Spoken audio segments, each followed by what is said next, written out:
Good morning, and welcome to the 2016 Black History Month program. The slideshow that you see when you walked in is called the Hall of Grounds. You're probably wondering, what is a Hall of Ground? Hall of Ground is where historical places and sites and events happen, where people fought for our freedom.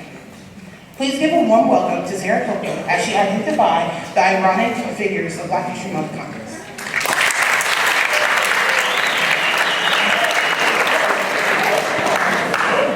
These Airport High School students have dressed up as iconic figures in Black history. The students will be walking around school all day. You can stop and ask them questions, and if you figure out who they are dressed up as, then you will win a prize. Larry Gaines. I was considered among one of the greatest heavyweights in the history of sports. Joy White. I was called the Moses of my people. Travis Campbell. I was refused the treatment I created. Keontae Jackson. I was the MLB Rookie of the Year in 1947. Angel Burns. I was the first person of color to win the Grand Slam title. Lyndon Thomas. I was the first person to ride on Launch Complex 39.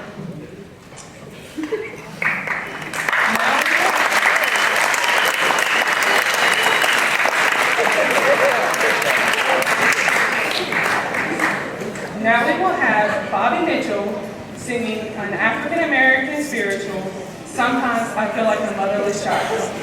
After that, we will have Airport High School Honors Chorus, directed by Miss Goodwin, with Miss Kish and Miss Hightower students. They will be performing Wade in the Water by John Winsley Words II, and Heal the World by Michael Jackson.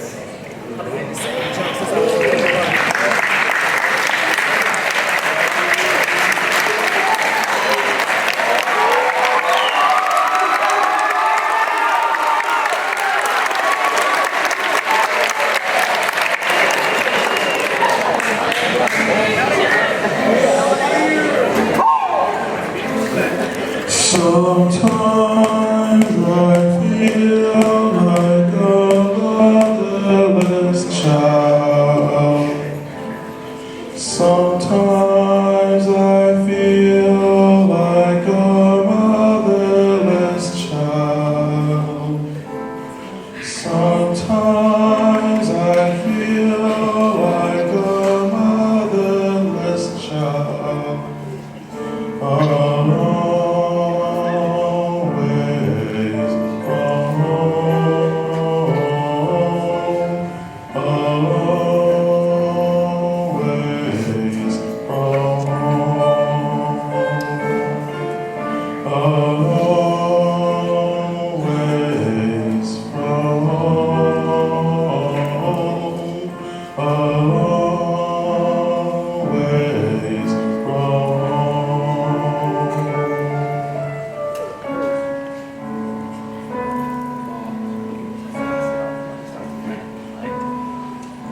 Sometimes I feel like I'm almost gone. Sometimes I feel like I'm almost gone. Sometimes I feel like I'm almost gone. Always from home. Always from home.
remain to report the reading.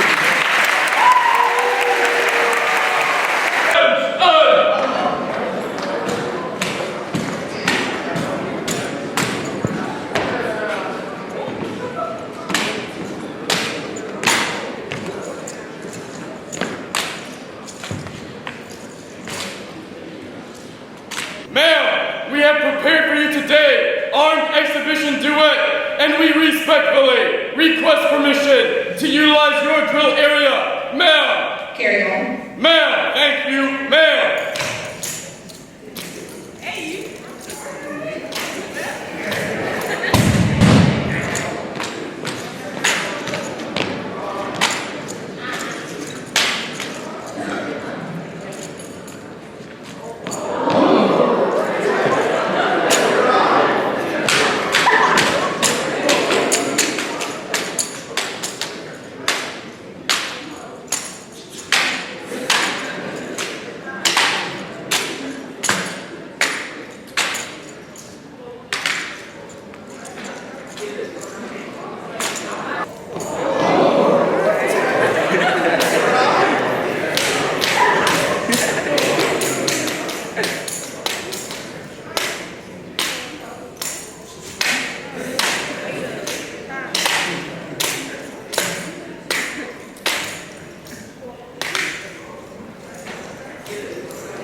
And we respectfully request permission to exit your area. Ma'am. Carry on. Ma'am, thank you, ma'am.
Grits are a second.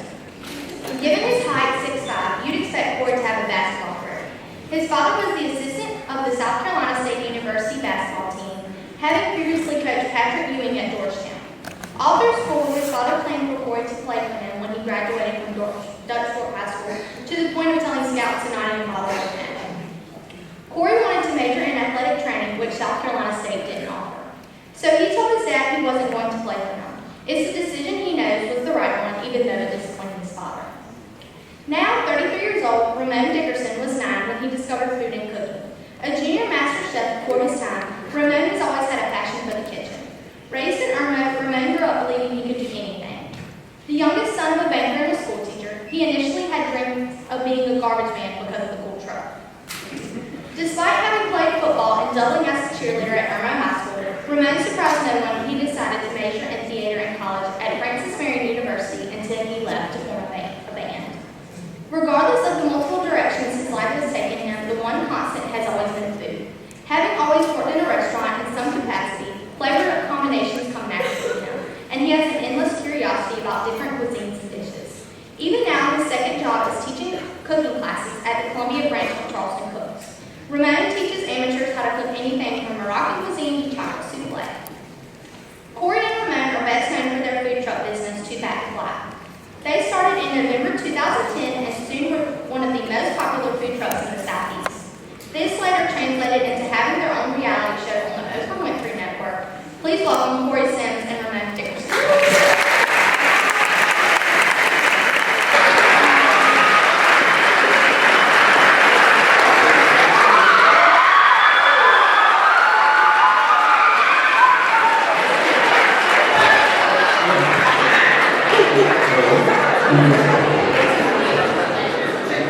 You good? What's up there, boy?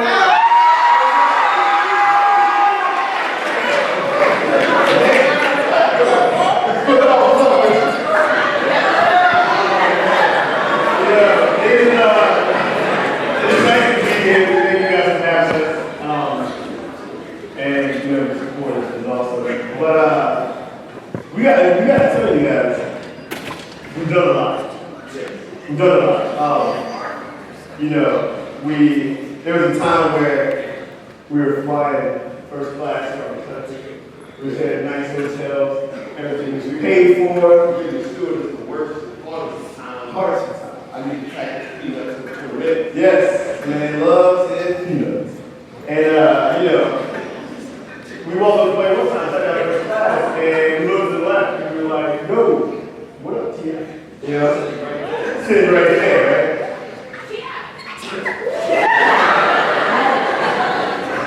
Yeah, but just so you know, 2 months before that, we were in our house framing eviction notices. And that's straight up. We still have them on the wall today. A month before that, we were doing events where the last $500 we spent put us negative $500 in our account. Exactly. And if we didn't make it, we were done. So you guys heard a little bit about history. We've known each other since, you know, well. I was in second grade. Yeah, see, he hadn't always been this tall. I used to save him. He used to get his head dumped in toilets by bullies and dumped in elementary. I would come through. I know, I'm serious. They're called squishy, swirly. I don't know, stuff you read about TV. But I'll come through and save him. His sister would come up crying. His little brother would come up swinging. I was always kind of the dude who ran some things. Okay, that whole part is so fabricated, but we did in elementary school. So I wasn't safe from that. And so after I finished saving, I was watching walk home, make sure he didn't get kidnapped, guys. Kidnapping is real. That's not something just from the 80s. Right? People still do that today. They call something different. They call it traffic. Traffic. Nothing going on. So when you want to get kidnapped, I went to Francis Marion, he went to Charleston Southern. We connected the boy got 5 points. We had an idea. We figured that chicken wings, as good as they are, once you eat them, once the sauce is gone, they're done, right?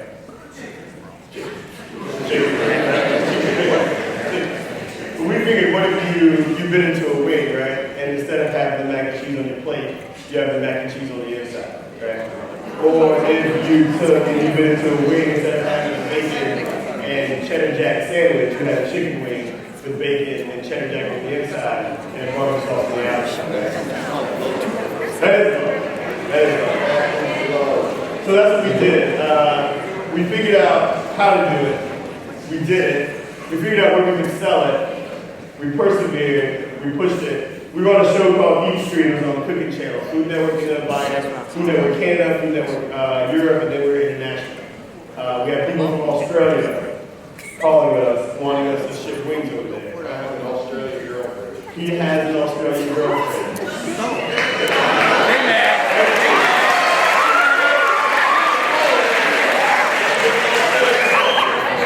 Yes, he's lying.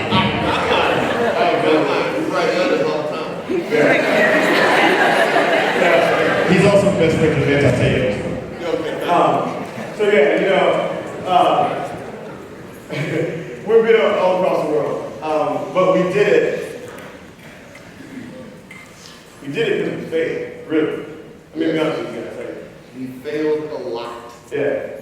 You guys, I don't know if you guys watch the show, 'cause I know, I'm sure the Open Network is huge, not some kids, but we failed, and we kept failing, and we kept. We've been at this, which seems like, 2, 3, 4, 5, 6 years. We've been at this for almost 10 years. Almost 10 Almost years. And we failed miserably. But one thing we always did was we failed forward. You know, people get up here and they talk to you guys, and you probably hear the same thing. You hear, listen to your mom, listen to your principals and teachers, and it's so tired and it's so redundant because you guys are individuals with dreams and aspirations, and you have a mind, and you have thoughts, and you have ideas, and what you guys think matters, you know. But it matters more when the people who care about you and are guiding you now, your teachers, your pastors, your principals, when those guys let you go, then it really matters. So if you don't get it now, when you can actually, when you're free to actually do what you want to do, you balance out, you know? And you have to do. Yeah, the key is, like right now, everybody has a dream. I used to dream about being a Ninja Turtle. Had to look at because I can't grow a shell, and I don't have any power and all that stuff. Yeah. But everyone has dreams. Right? It's easier to dream when you're younger. For whatever reason, you don't have to worry about things like bills and finding a life, things of that nature. You don't have to worry about a single dream. But along the way, people tend to get bogged down with what we consider success. And I call the quote-unquote success, I call that low-hanging fruit, okay? It is easy to recognize that I'm just making enough money to pay my bills, have a little money on the side, maybe get a nice car, a nice house, things of that nature. But once you get it, it's gone. That's just it. That's all there is to it. I can tell you that I've purchased a lot of things, overpaid me wet. Bought a ton of things, and at the end of the day, I look at it and I'm like, it doesn't really matter. The thing that I have found happiness in, the thing that most found happiness in, is the fact that we had a dream and we fought for it. And it got us to this place we are now. It's not about the money. It's not about any of that other stuff. It's about the fact that we had a dream. We did something that people told us we couldn't do.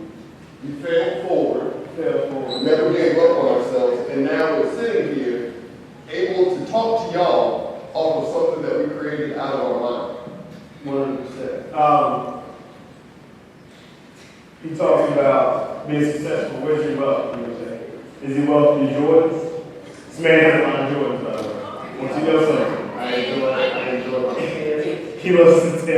I love my kids. My 60s, 14. I enjoy all that. Keep going on that. But where's your wealth, right?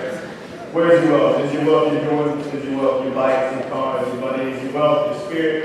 Is your wealth your knowledge? Is your wealth your experience? Like, where's your wealth? Where are you gonna put your wealth? What are you gonna make your wealth? How are you gonna get your wealth? You gonna make excuses? You know, what's your excuse? I don't look like the next guy, right? I don't sound like the next guy. You know, I don't speak as well as he or she does. I don't look like so and so. I don't dress like so and so. What's the excuse? Okay, so you got a bunch of excuses. I had at least 15 excuses written down at the beginning of every school day, and I had to go through them all. No. I guess you guys there, y'all are probably sitting beside somebody or 2 seats from somebody who never thinks they're wrong.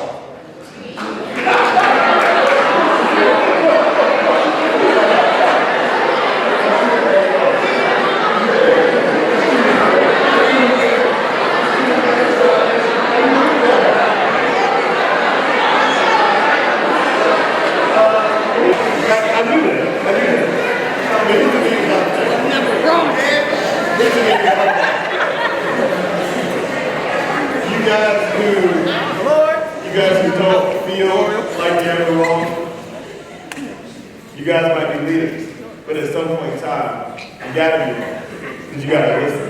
Because if what you think is right is really wrong, then you do.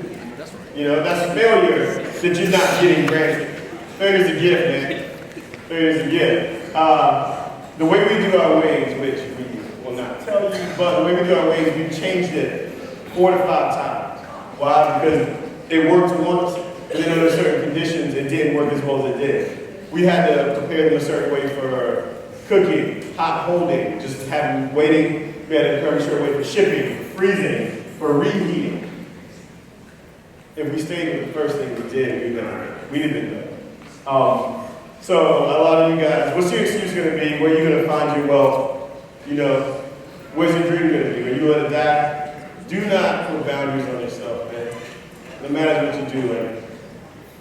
I look at you guys, and there's going to be a time and a place where you can do everything you want to do.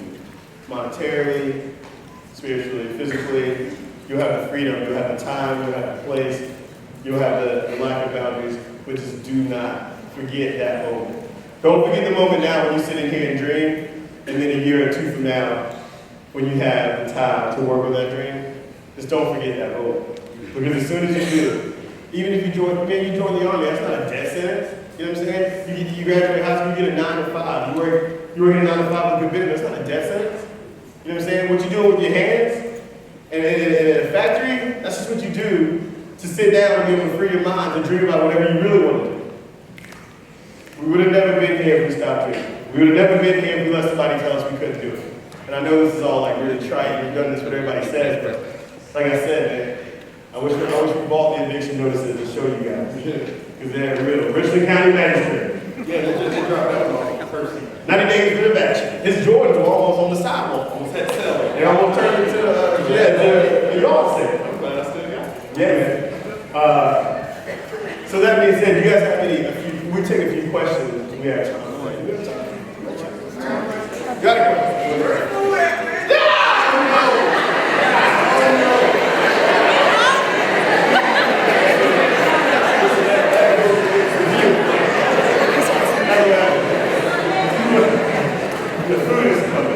Did it hurt when Steve Harvey smacked you in the head?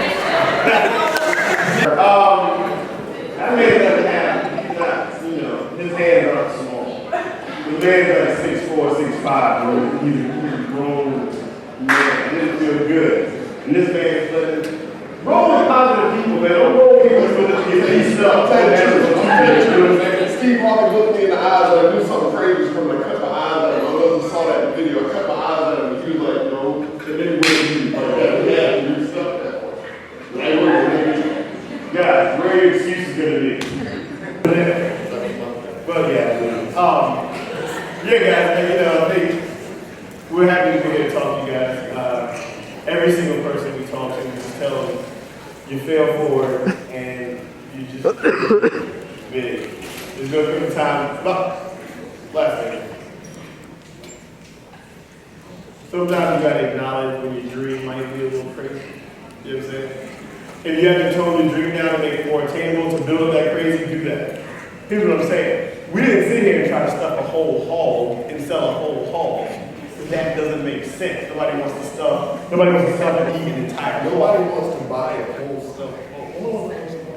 But we still stuff chicken.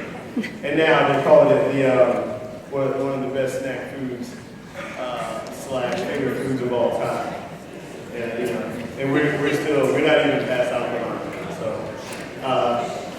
and I guess you guys, I think I'm good. Thank y'all. Yeah, one question, one, I got a question. Huh? You gotta look bad. Okay, you good. Yeah, okay.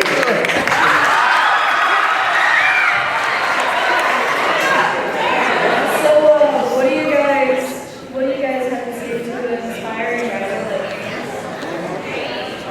Say what we were talking about. What do you guys have to say to the inspiring guys like me? Who knows? Hold on, I'm sorry.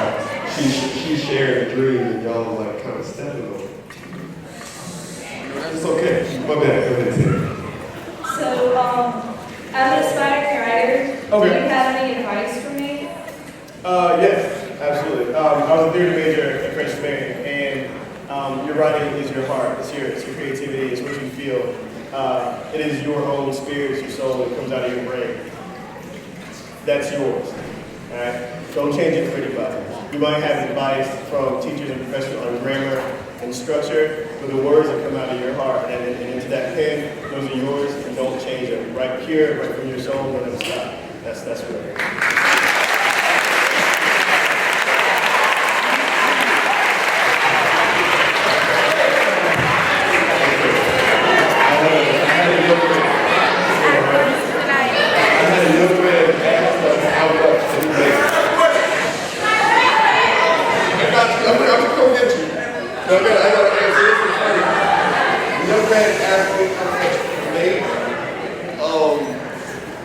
Are you asking like how much you made off like the show, or are you asking how much you made at the restaurant, or just on like a weekly basis?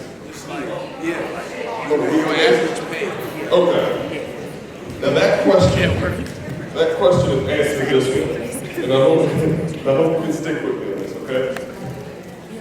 First month we opened, right? We opened up, we made $33,000 in the first month, okay? Now, the cool part is, you look at it like 2 dudes, 33,000. Let's break that down. What's that, 16,000 or 4 months? That'd be great. But the thing is, me and this guy right here are responsible for 4 other people. Yeah. 4 other people, then we also have investors and things like that. So things start to dwindle. You know what I'm saying? That 33 goes down. We start talking about payroll. Start talking about return on investment, people who invest in things of that nature. I'll say we still have steak dinners sometimes. I'm not going to give you a number just because that's just irrelevant. What I'm saying is you do what you have to keep something going. So it's not necessarily about the money yet. It's not about the money yet, but it's about keeping this dream going. And remember, sometimes when you get there, you start over. We got on East Street, we were like, we made it. And it was like, nah, you didn't. Because now you have the entire world on a bunch of weights. Now you got to worry about somebody stealing the recipe. And then we got the show, and we were like, yo, we really made it. It's like, no, you don't. And now you got to get a second season. And then it's like, we got a restaurant. It's like, well, what do you do with the restaurant? You get another one? You get 2, you get 3, you get a franchise. What's the next one going to be? Every time you succeed, you start over. So we're going to have one more question, and I think we're going to get out of here.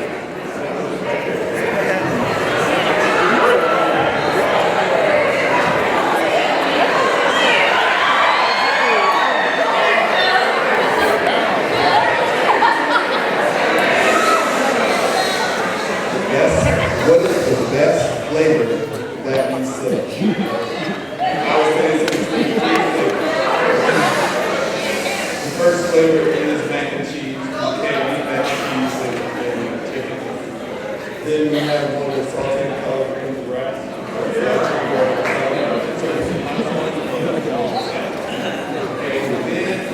What's the last one? I'll be your regular chef.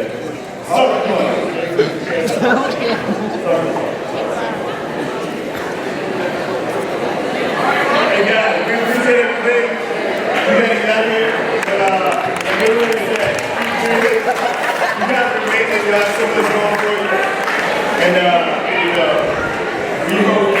we hope that talking to kids who can make a difference, to children, students who can make a difference, like we're talking to you guys. So, dream big. To the writer, don't stop. Don't stop. Yeah. And y'all take it easy. Appreciate it.